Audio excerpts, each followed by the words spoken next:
Chapter 6. Keep Low. The wagon jerked and swayed as it bumped over the dry ground.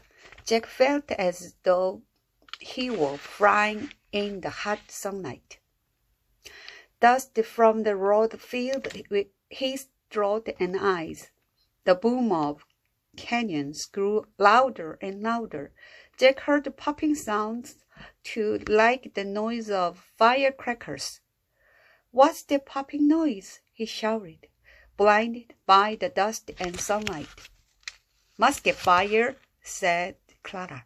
Jack remembered that muskets were long, old-fashioned guns. "What are those flashes?" asked Annie.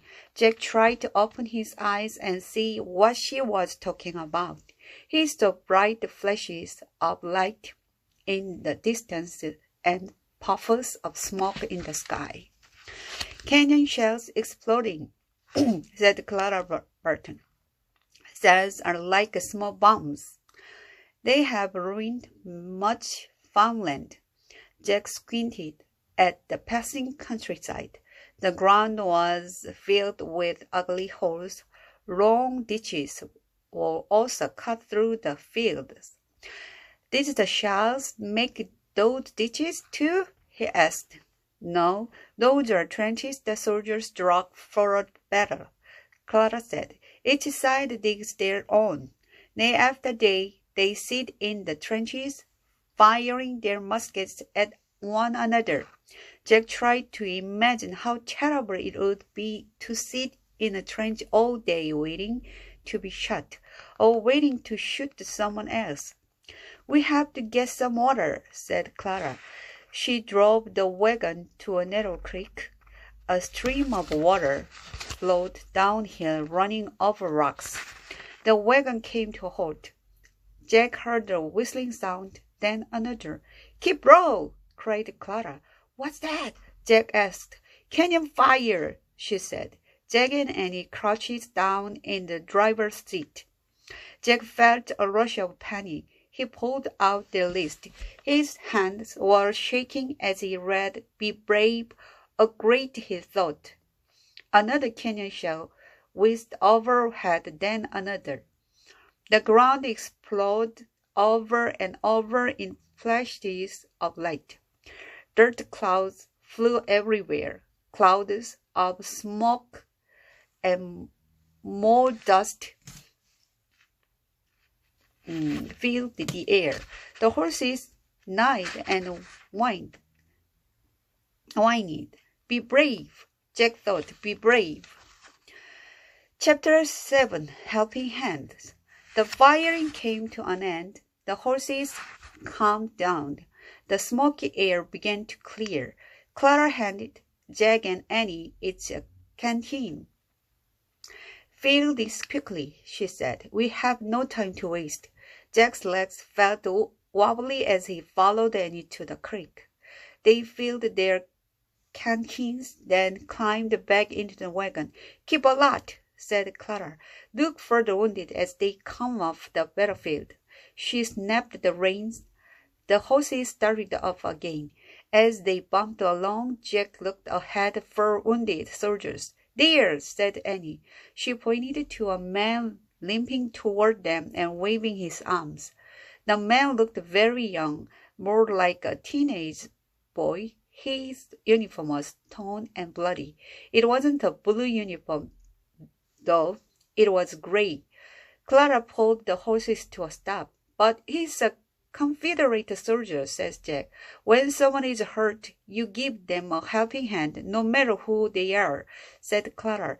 Her voice got softer. "I have seen courage and kindness on both sides of this war. Sometimes things are not as simple as they seem." Jack was glad they had stopped to help the soldier. He jumped out of the wagon. "Do you need a helping hand?" he asked the young man. "Thank you," the soldier said softly. Jack helped him into the back of the wagon. The soldier lay down on a pile of blankets and closed his eyes. Jack climbed back onto the seat beside Clara. She snapped the reins and they rode on. Jack climbed back onto the seat beside Clara. She snapped the reins, and they rode on. They came across more ragged men resting in the shade of an oak tree. These soldiers all wore blue uniforms. Again, Clara stopped the horses. "See if any of those men need a ride to the hospital," she said to Jack and Annie. Jack glanced at the soldier sleeping in the back of the wagon. "Can a Confederate and a Union soldier be together?" he asked worriedly. Clara nodded. "Sometimes men are simple, too sick and try to be enemies anymore," she said. "Sometimes they even know each other. Many families and friendships have been torn apart by this war." "Let's go," said Annie. Hopping out of the wagon, Jack followed her. They carried their canteen to the man under the oak tree. "Hi," said Annie. "Does anyone need to go to the hospital?" "Only John, our drummer boy," a soldier said. "He's suffering from heat stroke, but we all need some water, miss." Jack saw a young boy lying on the ground. His eyes were closed. "Oh, Jack," whispered Annie, "he looks just like you." The boy did look a lot like Jack, just a few years older. "We better get him to Clara's ambulance right away," Annie said. She handed her canteen to one of the tired soldiers. Another soldier lifted the drummer boy to his feet. The boy opened his eyes and mumbled a few words. He tried to walk, but he swayed as if he were about to faint. "Wait!" Jack grabbed the boy. "We'll give you a helping hand," he said. The drummer boy put his arms around Jack's and Annie's shoulders. "Just a little further, John," Annie said. "You're doing great. Just a little further."